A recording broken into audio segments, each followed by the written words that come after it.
ગઈકાલે ઉપરવાસમાં પડેલા ધોધમાર વરસાદને કારણે નવસારી જિલ્લામાં જળબંબાકારની સ્થિતિ સર્જાઈ હતી।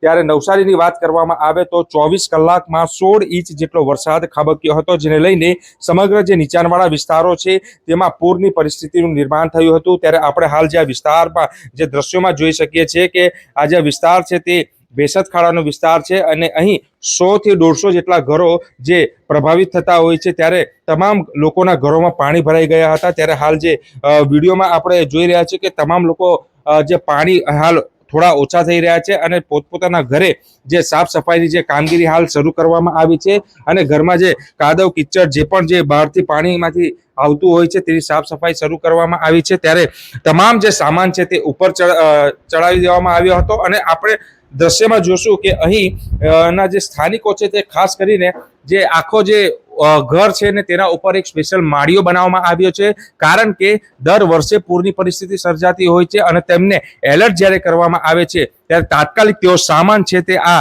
માળિયા ઉપર ચડાવી દેતા હોય છે, જેને લઈને થોડું ઘણું જે પણ નુકસાન થતું હોય છે તે બચતું હોય છે। જોઈ શકીએ કે કેટલું નુકસાન થયું છે અને તેમના સાથે વાતચીત કરીશું। કેવી રીતે તમે આખી રાત વિતાવી અને કેટલું નુકસાન થયું? નુકસાન તો ઘણું થયું છે। આ બધું જો આ તૂટી ગયું છે, આ મોબાઈલ બી પડી ગયો, પાણી કામ કરતા સામાન ચડાવતા પીસ બી ચડાવતા બધું છૂટું પડી ગયું છે, ઉપર બધું મૂક્યું છે। આખી રાત એવી જ ગઈ, બહુ ખરાબ ગઈ।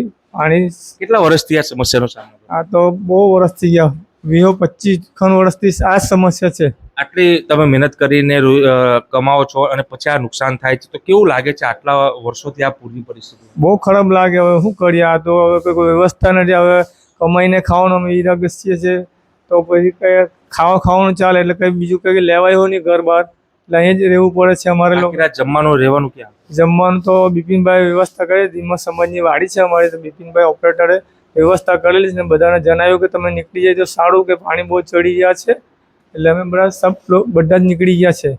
તો જે અહીંના સ્થાનિક અગ્રણી છે તેમણે બિપિનભાઈ ઢીમ્મર તેમણે તમામને એલર્ટ કરી દીધા હતા આ વખતે વહેલા, અને જેને લઈને જે નુકસાન જે વધુ થતું હોય છે તે ઓછું થયું છે, પરંતુ દર વર્ષે અહીંના સ્થાનિકોએ જે આ પરિસ્થિતિનો જે સામનો કરવો પડી રહ્યો છે, પૂરની પરિસ્થિતિનો સામનો કરવો પડી રહ્યો છે, ત્યારે અહીંના સ્થાનિકોની માંગ છે કે આ પરિસ્થિતિનો સામનો ન કરવો પડે તેના માટે કાયમી નિકાલ લાવવામાં આવે।